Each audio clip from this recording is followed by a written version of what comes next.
Welcome back. आज हम इस वीडियो में बात करेंगे कि एक्शन रिसर्च की परिभाषा, साथ ही साथ मौलिक अनुसंधान और क्रियात्मक अनुसंधान में जो अंतर है उसके विषय में हम बात करेंगे आपसे। ठीक, अगली वीडियो में हमने एक परिभाषा के बारे में बताया था, मैं आज एक और परिभाषा के बारे में बताना चाहूँगा आप लोगों से।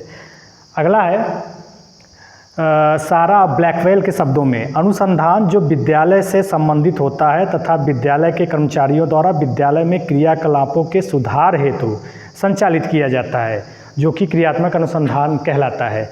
जैसा कि इन्होंने बताया सारा ब्लैकवेल के शब्दों में कि अनुसंधान जो विद्यालय के कर्मचारियों तथा विद्यालय के सुधार के लिए जो किया जाए तो निश्चित रूप से वो हमारे लिए क्रियात्मक अनुसंधान होगा। जैसे विद्यालय के कर्मचारियों में अगर हम बात करें तो अगर क्लासरूम की व्यवस्था ना हो, क्लास नहीं चल रही है, शिक्षक अवेलेबल नहीं है, तो किसी को अनुसंधान करके किसी और शिक्षक को उस क्लास को चलवाया जाए, निश्चित रूप से वो हमारे लिए क्रियात्मक अनुसंधान होगा।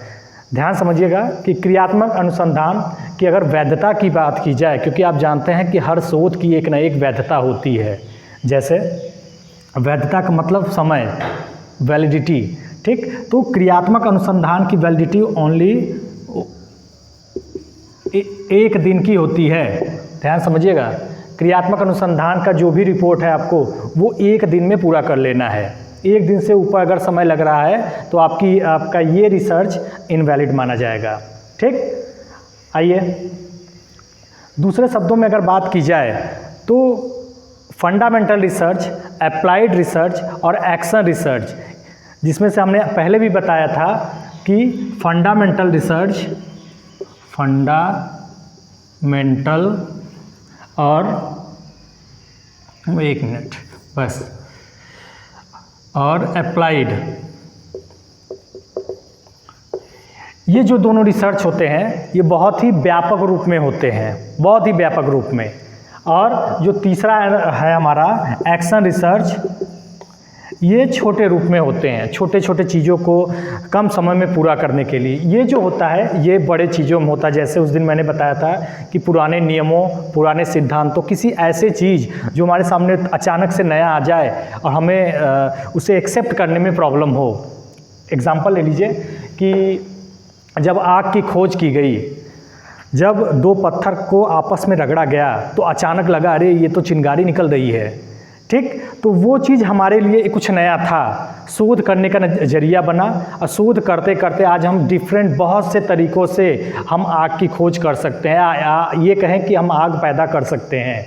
तो वो चीज़ हमारे लिए फंडामेंटल रिसर्च है। अप्लाइड रिसर्च, अब फंडामेंटल रिसर्च से जितने भी परिभाषाएं बन रही हैं, जितने भी नियम कानून बन रहे हैं, जितने भी बातें बन रही हैं, निश्चित रूप से अगर उसको हम अप्लाई करें, ठीक, अपने जीवन में अप्लाई करें तो निश्चित रूप से वो चीज़ हमारे लिए व्यवहारिक अनुसंधान या अप्लाइड रिसर्च कहलाएगा।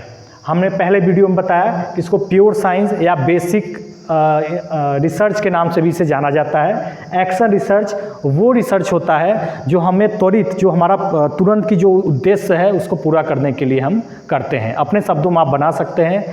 ख़ास तौर पे काशी विद्यापीठ के एग्ज़ाम में जो भी स्टूडेंट हैं वो लिख सकते हैं कि अपने त्वरित जो उद्देश्य है उस चीज़ को तुरंत पूरा करने के लिए आप इस एक्शन रिसर्च को आप कर सकते हैं। ठीक, नेक्स्ट टॉपिक में आपके सिलेबस में उस पर मैं चर्चा करना चाहूँगा। आइए, अब इन दोनों में अंतर क्या है। ठीक, मैं आपको अंतर बताना चाहूँगा, और ख़ास तौर पे विद्यापीठ के जो बीएड सेकेंड सेमेस्टर का एक्शन रिसर्च का पेपर है उसमें 50 नंबर के पेपर में निश्चित रूप से ये पूछता है कि क्या अंतर है क्रियात्मक अनुसंधान और मौलिक अनुसंधान। चलिए, क्रियात्मक अनुसंधान और मौलिक अनुसंधान में क्या अंतर है। अंतर हमेशा आपके एग्ज़ाम में पूछेगा, ख़ास तौर पे बीएड के एग्ज़ाम में और एक्शन रिसर्च के पेपर में, तो अंतर जानना आपके लिए अति आवश्यक है। ठीक, आइए मैं एक एक करके, टोटल हमारे यहाँ पे भी 12 ठो अंतर दिया गया है हमारे इस बुक में, तो मैं आपको 12 अंतर के बारे में और अलग अलग तरीके से समझाते हुए चलूँगा। आइए, यहाँ पे मैं लिख रहा हूँ एक्शन, ठीक, यहाँ पे लिख रहा हूँ मैं फंडामेंटल। चलिए आइए, अगर एक्शन की बात की जाए, ध्यान समझिएगा, अगर एक्शन की बात की जाए तो अनुसंधानकर्ता शिक्षक, प्राचार्य, प्रबंधक तथा विद्यालय निरीक्षक ये सभी अनुसंधानकर्ता होते हैं, या अनुसंधान आप इन सब चीज़ों से साथ कर सकते हैं, जैसे टीचर और जो भी यहाँ के लेक्चरर या प्रोफेसर होंगे उनको ले लीजिए आप, मैनेजमेंट कमेटी, ठीक, और साथ ही साथ जो भी ऑब्जर्वर होंगे,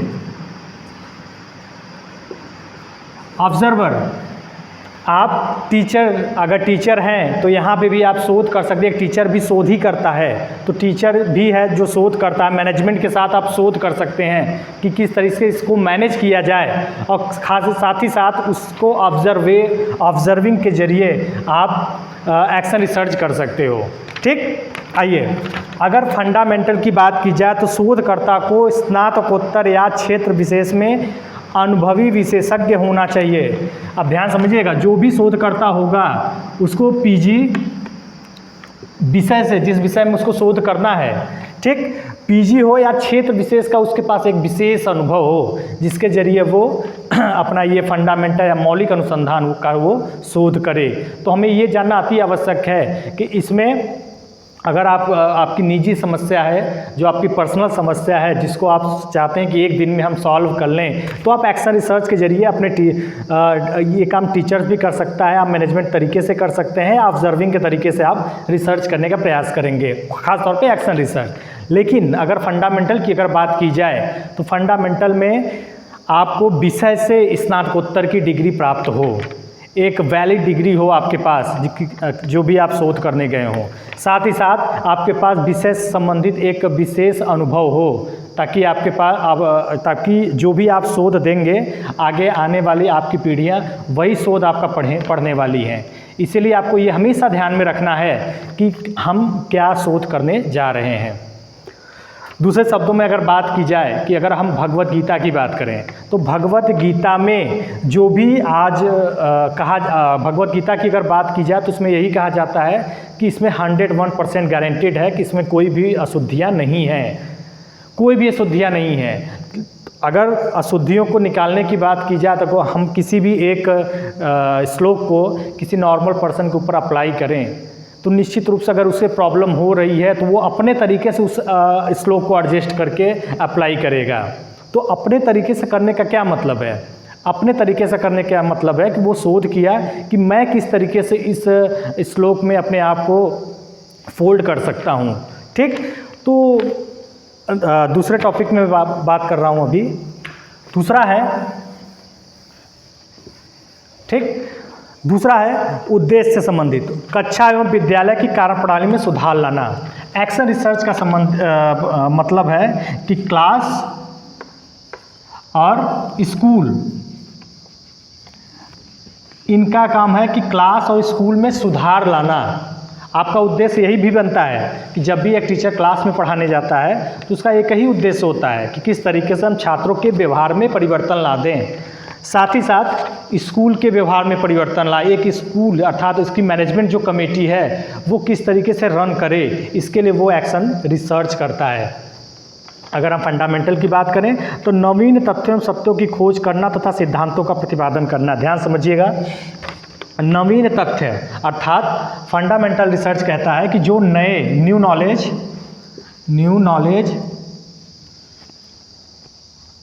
उसके साथ साथ जो भी ट्रूथ है, सत्यता, यूनिवर्सल ट्रूथ, जो भी गलत कभी नहीं हो सकता है, यहाँ पे ऐसी चीज़ें जो यूनिवर्सल हों, सही हों, और साथ ही साथ उसको उन सिद्धांतों को, उन थियोरी को अप्लाई करवाता है ये, ठीक, उन थियोरी को अप्लाई करवाता है जो आपके शिक्षा के क्षेत्र में है, जो आपके समाज के लिए है, और ख़ास तौर पे आपके उद्देश्यों को देखते हुए जो बनाया जाता है। उन सिद्धांतों को फंडामेंटल का उद्देश्य बनाया जाता है ताकि रिसर्च करने में इन्हीं चीज़ों को वो फॉलो करें। नेक्स्ट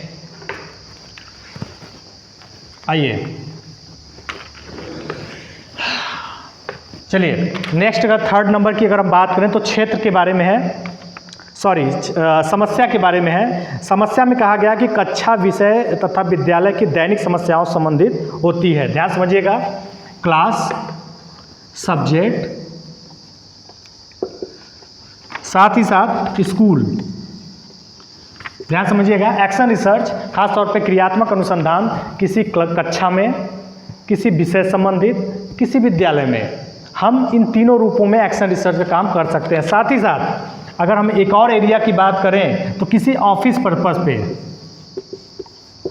ठीक, हर वो चीज़, ध्यान समझिएगा, हर वो चीज़ जिसमें आपको एक दिन में आपको अपना रिजल्ट देना है आपको अपने तरीके से, तो निश्चित रूप से वो हमारे लिए एक्शन रिसर्च के कैटेगरी में आएगा।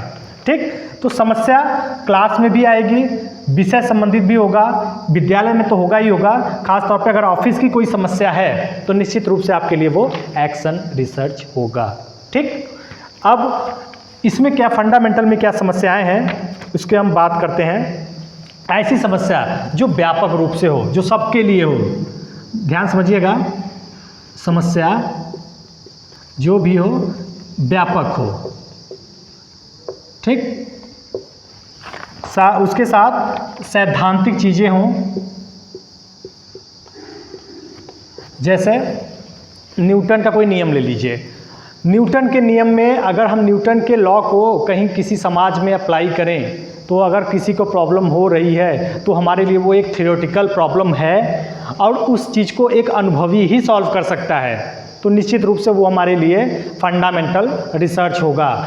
ऐसी समस्या जो पूरे विश्व के लिए हो, ऐसी समस्या जो पूरे भारत के लिए हो, जैसे लेटेस्ट एक जो वायरस आया है कोरोना वायरस को ख़त्म करने के लिए आपने देखा कि हर देश के जो भी वैज्ञानिक हैं वो व्यापक तरीके से शोध कर रहे हैं, वैक्सीन निकाल रहे हैं। तो वैक्सीन कितनी कारगर है, कितनी कारगर नहीं है, ये पता कैसे चल रहा है? सिर्फ एक ही जरिया है हमारे पास और वो है सिर्फ रिसर्च के माध्यम से, शोध के माध्यम से। ठीक, आइए अब हम क्षेत्र के विषय में हम बात करेंगे। क्षेत्र के विषय में हम बात करेंगे। ठीक, एरिया, ध्यान समझिएगा, इसकी जो एरिया है अर्थात क्रियात्मक अनुसंधान का जो भी एरिया है वो क्या है? सीमित है। सीमित के साथ साथ स्थानीय है, ठीक, स्थानीय है। इसी में सारी बातें आ गई हैं। आइए, सीमित का यहाँ पे ये अर्थ हुआ कि क्या इसकी जो लिमिटेशन कितनी है। जैसे अगर आप एक कक्षा में कोई किसी बच्चे को ये कहें कि उसको विषय आपने जो भी पढ़ाया उसको बिल्कुल समझ में नहीं आ रहा है। ठीक, क्यों नहीं समझ में आ रहा है, आप उस कारण का जानने का प्रयास करेंगे और उसको रिसर्च के माध्यम से आप उसको सॉल्व करने का प्रयास करेंगे। अर्थात आपका दायरा कहाँ तक है? उस विद्यालय परिसर तक ही, उस कक्षा परिसर तक ही है जो आप क्लास में पढ़ा रहे हैं। ठीक, आप कोशिश करेंगे कि जो भी रिसर्च आप करें, अगर उसको सॉल्व करने का प्रयास कर रहे हैं तो वो लोकल चीज़ों में हो, जिसको बच्चा जानता हो, स्थानीय चीज़ों से संबंधित हो। ठीक, किसी बाहरी चीज़ों का, आप ऐसी चीज़ों का प्रयोग नहीं करेंगे जो बच्चा न जानता हो या आपके शोध के लिए उपयुक्त ना हो। अगर आप किसी मैनेजमेंट चीज़ों का शोध कर रहे हैं, जैसे किसी विद्यालय में शोध कर रहे हैं, तो आपकी लिमिट यही है कि आपका जो दायरा है वो विद्यालय परिसर तक ही है, आपको विद्यालय परिसर से बाहर नहीं जाना है। किसी बिजनेस से संबंधित आप शोध कर रहे हैं, तो बिजनेस से संबंधित जो भी शोध कर रहे हैं, आप जानते हैं कि बिजनेस को ग्रोथ के लिए आप तुरंत उसका रिजल्ट देंगे, तो वो भी आपके एक्शन रिसर्च के ही कैटेगरी में आएगा। इसीलिए आपका जो दायरा है आपके ऑफिस कैटेगरी के तक ही है, जहाँ तक ऑफिस का दायरा है। आप इसमें ध्यान रखें, अगर कोई छात्र इसमें शोध कर रहा है तो निश्चित रूप से छात्र की जितनी लिमिट है आप अपने दायरे में रख के ही शोध करेंगे, इसमें आप अपना दायरा क्रॉस नहीं करेंगे। ठीक, आइए अब मौलिक अनुसंधान की अगर हम बात करें तो इसका क्षेत्र अधिक व्यापक और विस्तृत होता है, इसका क्षेत्र विस्तृत होता है। ठीक, चलिए यहाँ पे पहले ही भी बताया मैंने कि क्षेत्र बहुत ही विस्तृत है मौलिक अनुसंधान का, इसमें अधिक ज्ञान की भी आवश्यकता पड़ती है हमें। ठीक, मैंने बताया कि किस तरीके से हम सिद्धांतों या नियमों या जो भी नियम कानून है उस पर हम शोध करेंगे। जो भी आज तक कानून बनाया गया, जो भी परंपराएं आज से समय से चली आ रही हैं, उन परंपराओं को अगर हम अपनाने में हमें दिक्कत हो रही है तो वो निश्चित रूप से एक शोध का ही विषय है और वो शोध एकदम व्यापक होगा, इससे बिल्कुल अलग। ठीक, आगे अगले पॉइंट में इसकी रूपरेखा को बताया गया है। आइए रूपरेखा की अगर हम बात करें कि डिज़ाइन, इसकी डिज़ाइन की अगर बात करें तो क्रियात्मक अनुसंधान की रूपरेखा बहुत ही फ्लेक्सिबल तरीके से होती है। शोधकर्ता को विशेष परीक्षण की आवश्यकता नहीं होती। ये एक्शन रिसर्च बहुत ही लचीली होती है। ठीक, लचीली होती है, मतलब फ्लेक्सिबिलिटी तरीके से होती है। इस लचीले का मतलब कभी हो सकता है कि आपको बच्चे के पास जाके उसके जो भी कमियां हैं उसकी पर्सनल के साथ साथ क्लासरूम से संबंधित जो भी समस्या है, समाज के संबंधित जो भी समस्या हैं, आप उससे पूछ सकते हैं। इसमें कोई विशेष नॉलेज के या किसी ऐसी चीज़ों की आवश्यकता नहीं होती कि आपके पास यही होना चाहिए तब भी आप शोध कर सकते हैं या नहीं कर सकते हैं। ये शोध कोई भी कर सकता है। आप अपने घर परिवार में भी ये शोध करते हैं, हमेशा करते हैं एक्शन रिसर्च का शोध। जैसे कभी आपके परिवार में कुछ ऐसी समस्या आ जाती है कि आपको लगता है कि ये व्यक्ति हमसे बात क्यों नहीं कर रहा है, क्या प्रॉब्लम हो रही है, तो आप निश्चित रूप से इस चीज़ को सॉल्व करने के लिए आज व्यक्ति से बात करते हैं और लोगों से पता लगवाते हैं आखिर क्या ऐसी बात है। तो जो आप फ्लेक्सिबिलिटी तरीके से, लचीलेपन की तरीके से आप उससे बात करते हैं, समझने का प्रयास करते हैं, तो निश्चित रूप से वो उसके डिज़ाइन के ऊपर डिपेंड करता है। ठीक, आइए इस चीज़ में अगर हम रूपरेखा की बात करें फंडामेंटल में, तो इसकी रूपरेखा मापदंडों वाली होती है। शोधकर्ता विशेष परीक्षण की आवश्यकता हो। रूपरेखा ध्यान समझिएगा, जो भी सिद्धांत होते हैं, आइए जो भी सिद्धांत होते हैं उसके कुछ नियम कानून हमेशा होते हैं कि इस सिद्धांत को इस तरीके से बनाया गया है। कबीरदास के कोई भी दोहा ले लीजिए, जो भी दोहा बनाया गया हो किसी एक पर्टिकुलर पर्सन के लिए बनाया गया है। ठीक, और भगवत गीता की अगर बात करें तो हम भगवत गीता में ये कहा जाए कि आपसे संबंधित कोई भी समस्या का हल आपके भगवत गीता में है। ठीक, तो भगवत गीता में इसका हल है, इसका मतलब ये है कि उसके जो मापदंड हैं उसके साथ ही आप उस चीज़ को सीख सकते हैं या उसमें शोध कर सकते हैं। उसके साथ साथ इसमें विशेष परीक्षण की आवश्यकता है। जैसे किसी श्लोक पे आपको शोध करना है, किसी भी श्लोक पे आपको शोध करना है, तो जो भी श्लोक है अगर आप उस पर शोध करेंगे तो निश्चित रूप से इससे ज़्यादा आपको नॉलेज लेने की ज़रूरत है। और एक एग्जाम्पल ले लीजिए। एक हमारे गुरु जी हैं चित्रकूट में, जगत गुरु रामभद्राचार्य। इन्होंने रामचरितमानस में बहुत सारी गलतियाँ ऐसी निकाली जो उन्हें लगता था कि ये थोड़ा गलत है, इसको और ज़्यादा सही किया जाए। इन्होंने जो शोध किया उसमें अपने शब्द डालें तो निश्चित रूप से वो उनके लिए फंडामेंटल था। उस चीज़ में एडिट करना, ध्यान समझिएगा, रामचरितमानस में एडिट करना, इससे ज़्यादा और अधिक ज्ञान की आवश्यकता थी। अगर रामचरितमानस से ज़्यादा ज्ञान है तभी आप उस चीज़ को एडिट कर सकते हैं, तभी आप वो अपने जो शब्द हैं आप उसमें सेलेक्ट कर सकते हैं। ठीक, आइए आगे की अगर हम बात करें